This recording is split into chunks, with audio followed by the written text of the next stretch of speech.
Welcome back to Just One Question. I am really excited about my next guest because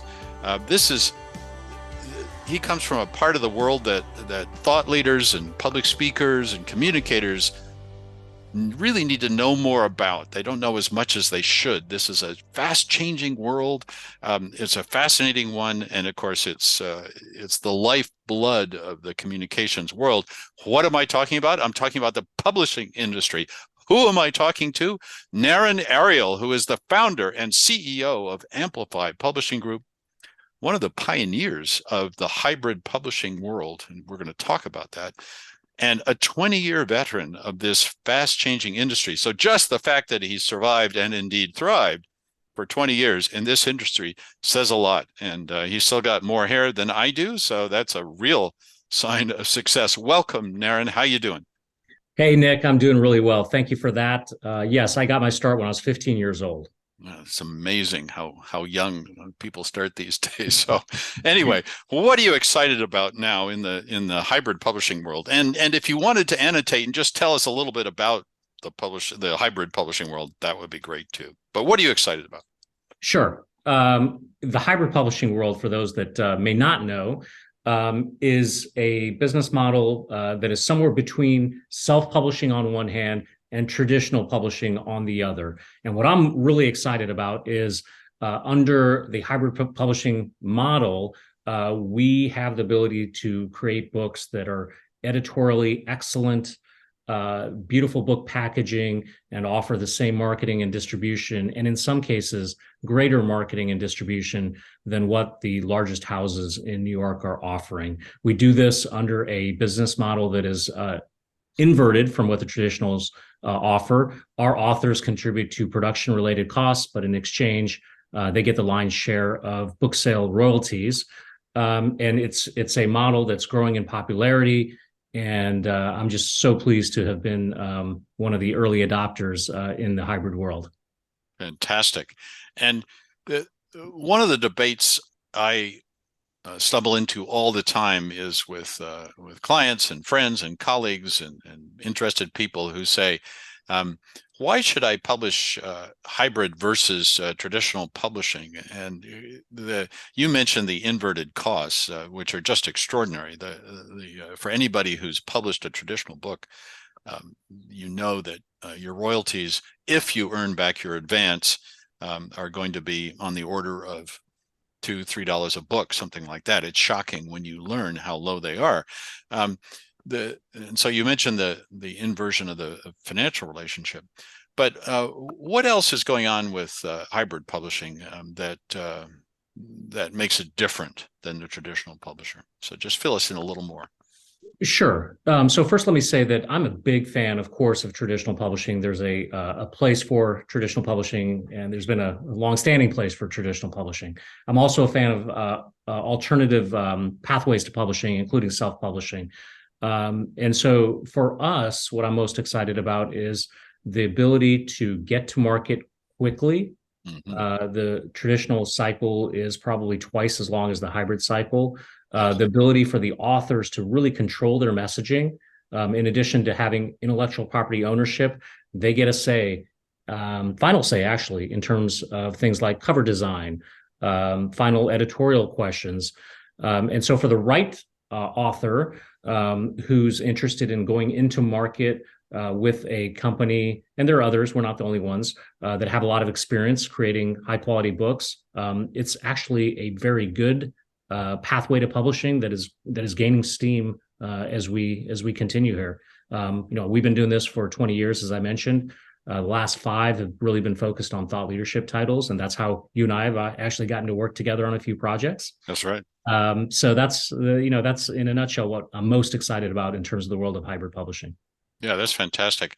And one of the differences that that really sort of gets to the core of the author experience, the thought leader experience, is that as you begin this project, of course, as a thought leader, you're thinking about the idea and capturing the intellectual property that you're writing about, whatever that field of study is. And that's your main focus, and it should be as an author. But then there's this other thing that creeps in there, and it's called platform in the traditional publishing world. Talk to me about platform. How do you look at it, and how is your view perhaps a little different than the traditional view of platform? So I'm in the world of publishing, of course, but I like to always tell my authors that think of your book as a key element of your overall platform. Do not think of your book as the only element of your platform, because if you do, you're destined to not reach your goals. The book is a part of a larger content strategy that for many thought leaders includes keynote speaking, blogging, social media, seminars, other ways to get your message out there. The book, of course, is a central piece of that. And it's a place where it's long form, of course, where you can put a lot of ideas and you can really dive into ideas, give case studies, provide a ton of narrative. But it's best when it's coupled with all these other avenues that make up your overall content platform. Yes, and exactly. And how do you look at it? The way I look at it is that there are a million competing ideas, and there might literally be more than that. I think it's 1.5 million books published every year in the United States was the last time I heard a number like that. But let's just use million as a nicely rounded number. There are 1 million ideas competing for attention in the world, and your strategy has to be a multifaceted one that encompasses more than just the book. That's your point. And how should an author think about once they start the book in terms of the timing? How soon should they be starting to think about platform and other forms of getting the word out and that kind of thing? So when you're writing your book, you should also be thinking about marketing your book.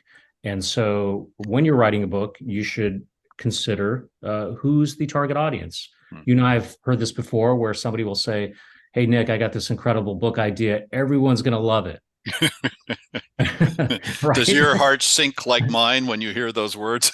Well, it sinks, yes, but now it's also more of an eye roll where I want to just say something like, "Well, that means nobody's going to love it because you don't know, you don't even know who's going to love it." So as you're writing and formulating your content strategy, know your niche, who you're writing for, and so keep that in mind as you're writing the book, and even before the book is launched. I like to also say, pretend like the book is already here 6 months or a year before the book is already here. Start introducing content that will supplement your book.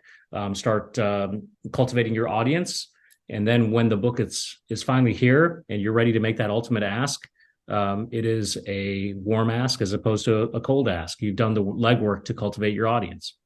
Those are some of the things that I would keep in mind. Yeah, wonderful. And we could talk all day about this, but I just can't resist one last question. So often I have the experience when I start to talk to a potential author that they have some fear that somebody else is going to scoop their brilliant idea. So that this is the stage at which they're hugging it close to their chest and they're saying, "I'm not going to tell anybody else this idea." And there's this beautiful irony that the day the book comes out, then they want to tell everybody in the universe about the idea. And how do you bridge that gap between those two states? It's like you have to flip a switch from one, or it's like for an author that you do flip a switch from one to the other. But what can you tell an author who's busy trying to hug their idea close to their chest and not let anybody else know about it? Is that a healthy attitude, or should they be thinking along other lines? So you and I have a lot of similar experiences, it seems. I've heard this before. I've said something like, literally, trust me, nobody's trying to steal your idea. So my message is always the same: talk about your idea broadly, as loudly as you possibly can, as early as you possibly can. And if for no other reason, at that point, you're on record of talking about your idea. Exactly. So you've got the IP staked out, right? In It's a case timestamp. yeah, exactly. In case somebody else does come and steal your idea. Naren, like I say, I could talk to you all day. This is a topic of endless fascination and importance for authors and would-be authors. Thank you so much for taking the time. And Naren Aryal, everybody, if you're thinking about publishing a book, if you're thinking about taking ownership of that book and having some control over it and having a great experience, then think about hybrid publishing, think about Amplify publishing. You can still get a good experience. Full disclosure, you can still get a good experience with traditional publishing. I've done both. I like them both. But this is a good time to be thinking about hybrid publishing. Naren, thank you so much. Hey, Nick, this was such a pleasure. Enjoyed it. Thank you for having me on.